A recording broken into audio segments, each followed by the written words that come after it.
साहित्य परिषदेचे अगदी मनपूर्वक आभार मानते की या विषयावर आपल्याशी संवाद साधण्याची एक संधी त्यांनी मला दिलेली आहे. आजच्या परिसंवादाचा विचार करत असताना मला या परिसंवादाच्या विषयामधला गायब हा शब्द खरोखर भावला, आवडला आणि एकदम मी लहान मुलांच्या विश्वामध्ये गेले. कदाचित तुम्हालाही गायब आया नावाची जी एक मालिका होती ही मालिका आठवत असेल. गायब होणं म्हणजे काय? तिथे असणं पण अदृश्य होणं. आणि हे जे काही अदृश्य होणं आहे 1975 नंतरच्या शिक्षणातून नैतिक मूल्ये गायब झाली आहेत. म्हणजे नक्की कुठून झाली आहेत? या विषयाचा विचार करताना मला जाणवायला लागतं, पहिली गोष्ट ती शिक्षण प्रक्रियेतून गायब झाली आहे आणि दुसरी गोष्ट शिक्षित समाजाचं सामाजिक सार्वजनिक जीवनात जे प्रतिबिंब पडतंय त्या प्रतिबिंबामध्ये ही नैतिक मूल्य आपल्याला गायब झाल्याचं लक्षात येतंय. भारतीय शिक्षणाच्या इतिहासाचा जर आपण विचार केला तर आपल्याला लक्षात येतं नैतिक मूल्य ही भारतीय शिक्षण पद्धतीमध्ये इतकी अनुस्यूत आणि अंगभूत आहेत की त्याच्यासाठी कधीही मूल्य शिक्षणाचा वेगळा तास ठेवावा अशी गरज भासलेली नव्हती. समग्र जीवनाचा, एकूण जीवनाचा साकल्याने विचार करणारी शिक्षण पद्धती होती आणि त्यावेळेला आपोआप माणूस घडून समाजाचं कल्याण कशा पद्धतीने करू शकेल याचाच विचार शिक्षण पद्धतीतून केला जात होता. त्यानंतर इंग्रजांची शिक्षण पद्धती आली. इंग्रजांच्या शिक्षण पद्धतीला तोंड देण्यासाठी राष्ट्रीय शिक्षण पद्धती आली आणि या राष्ट्रीय शिक्षणाचा प्रचार आणि प्रसार ज्या वेळेला आपल्याकडे झालेला आहे त्यासमोर उद्दिष्ट काय होतं तर माझ्या भारतभूमीला स्वतंत्र करायचं आहे या जबरदस्त उद्दिष्टाने राष्ट्रीय शिक्षण चळवळ आपल्याला प्रेरित झालेली दिसून येते.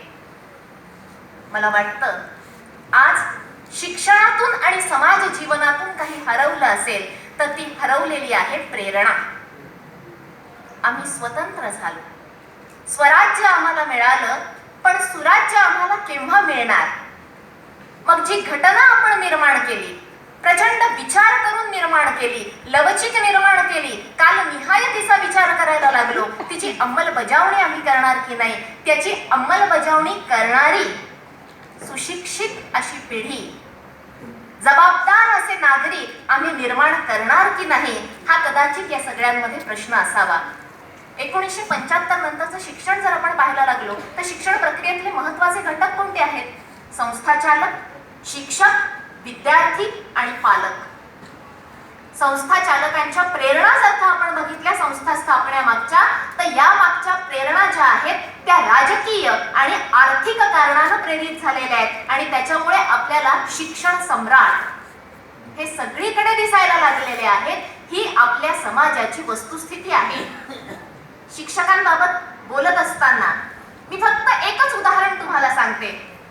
विद्यापीठातले ज्येष्ठ शिक्षक डॉक्टर सुधीर रसाळ सर त्यांचा अनुभव सांगताना एकदा म्हणाले होते, आम्ही ज्या वेळेला विद्यापीठामध्ये होतो तेव्हा दैनंदिन सहीसाठी मास्टर नसायचं, गरजच नाही.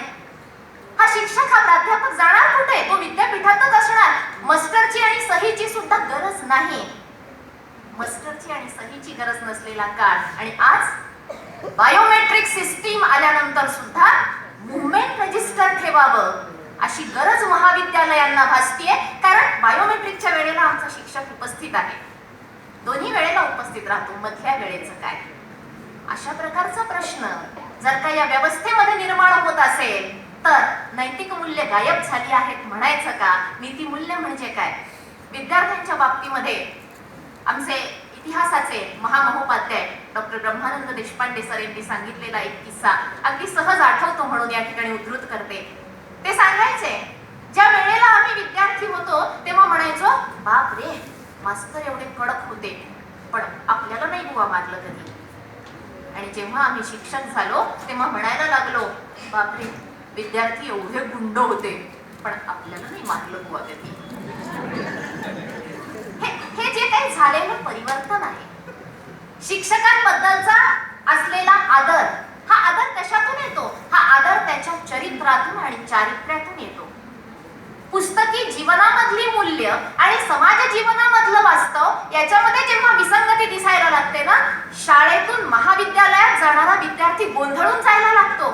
शाळेमध्ये त्याला अगदी ठाकून ठोकून तयार केलेलं असतं. खरं बोललं पाहिजे, प्रामाणिकपणानं काम केलं पाहिजे, इतक्या वाजता अमुक ढमुक तमुक केलं पाहिजे. आणि मग हा जेव्हा महाविद्यालयाची पायरी चढतो, काय होऊन जातं या सगळ्या गोष्टींचं? एक प्रकारचं स्वातंत्र्य त्याला मिळतं का एक प्रकारच्या स्वैराचारासाठी तो प्रेरित केला जातो हेच कळत नाही. अशा प्रकारची स्थिती आपल्याला महाविद्यालयात गेलेल्या विद्यार्थ्यांची दिसते. दुर्दैवानं आज 8वीच्या पातळीवरून हे सगळं दिसायला लागलेलं आहे. आत्ताच या ठिकाणी उल्लेख झालेला आहे तो समांतर शिक्षण पद्धतीचा, अर्थात कोचिंग क्लासेसच्या संदर्भात. आजचं वास्तव हे आहे, महाविद्यालयामध्ये विद्यार्थी सापडत नाहीत. कोचिंग क्लासेसच्या बाबतीमध्ये सुद्धा मला तुम्हाला जी दोन टोकं मला स्वतःला ऐकीव अनुभवातून प्रत्ययाला आलेली आहेत ती तुमच्या समोर मांडावीशी वाटतात. एक जुने शिक्षक सांगताना म्हणाले, आमच्या काळामध्ये जो कोणी ट्युशन वगैरे लावली ना तर हसायचे. का? याला दोनदा शिकवावं लागतं. आजची अवस्था काय? कॉलेजेस आणि कोचिंग क्लासेस यांचे टायअप्स होत आहेत आणि क्लासला जात नाही म्हणजे किती बावळट आहे असं म्हणून त्याच्याकडे पाहिलं जातं. क्लासला जातातच हे गृहीत धरून वर्गात तास घ्यायचा का नाही. 1 आणि 2 विद्यार्थी आले तर जी गोष्ट आपण एका वेळेला 25-50 विद्यार्थ्यांना देऊ शकतो ती 1 आणि 2 विद्यार्थ्यांना देण्यात आपले श्रम वाया घालवायचे का? हा वास्तव विचार स्वाभाविकरित्या व्हायला लागतो ज्या वेळेला आपण शिक्षण प्रक्रिया म्हणतो. त्या शिक्षण प्रक्रियेमध्ये अध्ययन आहे, अध्यापन आहे, मूल्यमापन आहे. आज मूल्यमापनाकडे जर आपण पाहायला लागलो तर काय चित्र दिसतं? मूल्यमापन हे विद्यार्थ्यांना पास करण्याचं साधन बनलेलं आहे. पालक अतिशय महत्वाचा घटक.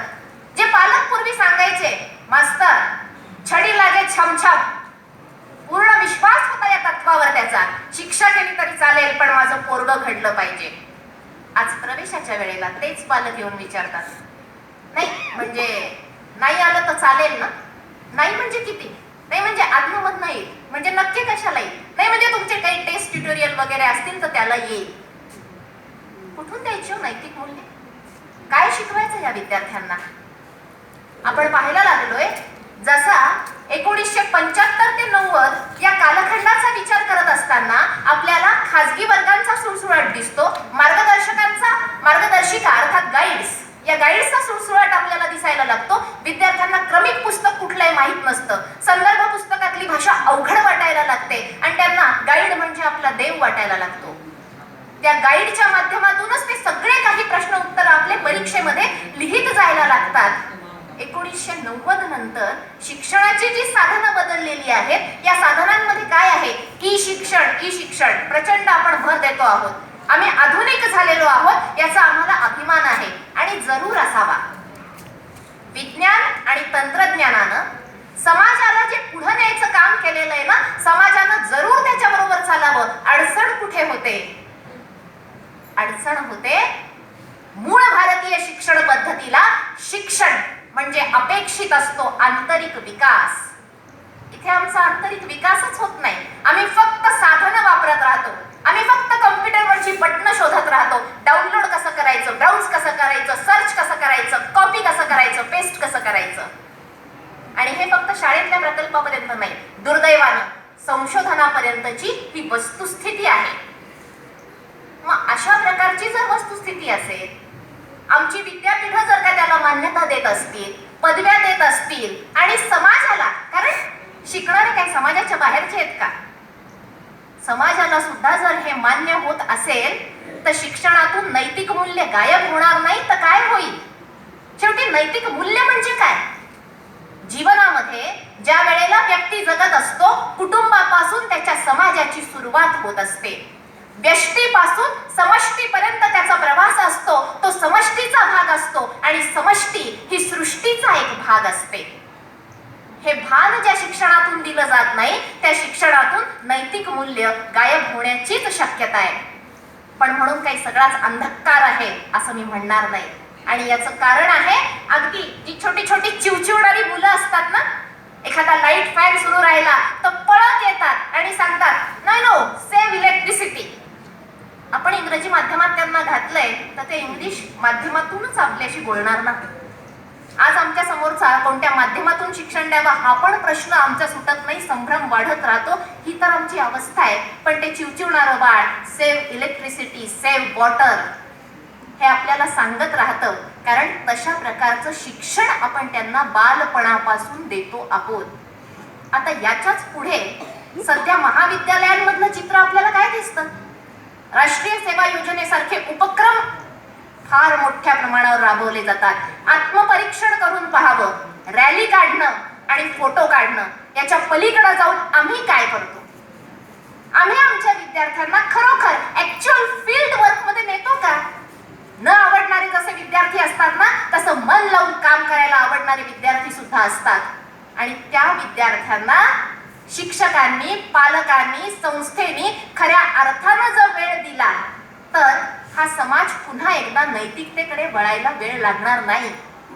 काय असतं, एखादा पांढरा कॅनव्हास असतो आणि त्या पांढऱ्या कॅनव्हास वरती काळे काळे काळे ठिपके असतात. काय दिसतं समोर असं विचारलं तर स्वाभाविक आहे, प्रत्येक जण काळे ठिपकेच सांगणार. पण या काळ्या ठिपक्याबरोबर त्याच्या पाठीमागच्या पांढऱ्या कॅनव्हासचा विचार केला पाहिजे आणि हे ठिपके कमी करण्याचा प्रयत्न केला पाहिजे. हे ठिपके कमी होऊ शकतात केव्हा? जगण्याची जर आपली पद्धत पाहिली तर पद्धत काय होती? आम्ही अगदी सुरुवातीला आपणनी जगत होतो.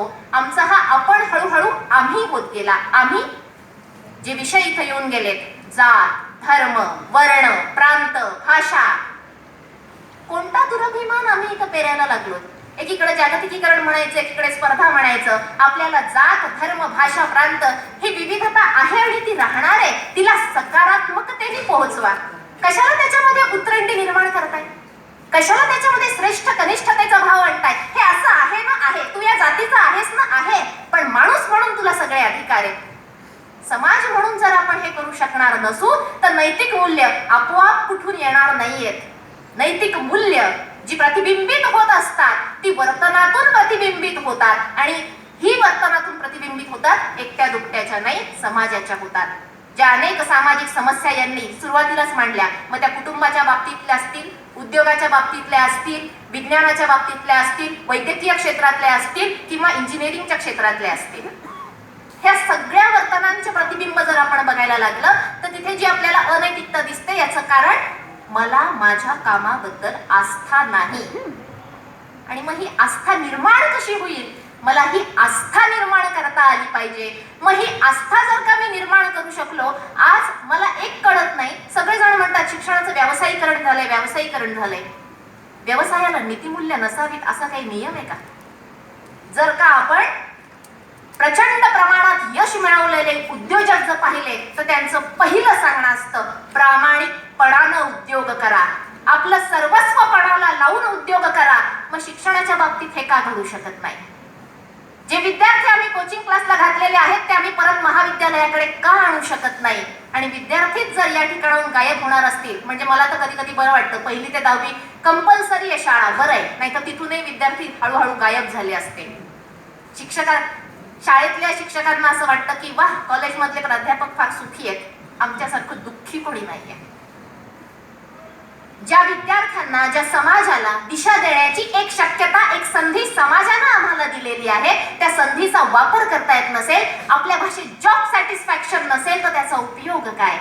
आणि म्हणून ही नैतिक मूल्य आपल्याला त्याच वेळेला सावरता येतील जेव्हा आपण पासून आम्ही पर्यंत आणि आम्ही पासून आज कुठे येऊन थांबलोय आम्ही, मी पर्यंत. आणि हा जो मी पर्यंत आणि मीच्याच भोवती तो सगळा घोळतोय ना, आणि त्याच्यामुळे त्याला बहीण भाऊ काही वाटत नाही, आई वडील काही वाटत नाही, अहो जन्म देणारे घडवणारे आई वडील काही वाटत नाही, तर समाजाशी काय देणं घेणं आहे? आणि म्हणून हा जो आपण आम्ही पासून मी पर्यंतचा प्रवास झालेला आहे, हा मीचा जेव्हा पुन्हा आपण होईल, विश्वाचा आकार केवढा, ज्याच्या त्याच्या डोक्या एवढा, ही व्यापकता जर का शिक्षणाच्या माध्यमातून देता आली तर नैतिक मूल्य निश्चित रूपानं पुन्हा येतील आणि तिचं समाज जीवनात प्रतिबिंब पडू शकेल. मनपूर्वक आभार, धन्यवाद. धन्यवाद मॅडम.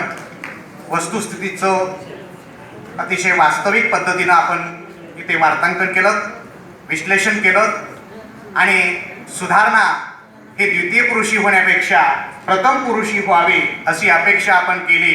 नक्कीच ती आशा आपण बाळगूया आणि यानंतर आपले विचार मांडण्यासाठी ज्यांची कादंबरी आपल्या मराठवाडा विद्यापीठाच्या अभ्यासक्रमात होती, इतकंच नाही तर या विद्यापीठाशिवाय दुसऱ्या 4 विद्यापीठामध्ये ती कादंबरी अभ्यासली गेलेली आहे आणि अलीकडच्या काळामध्ये खूप चर्चा झाली त्या कादंबरीची, ती म्हणजे ऐसे कुणबी भूपाल.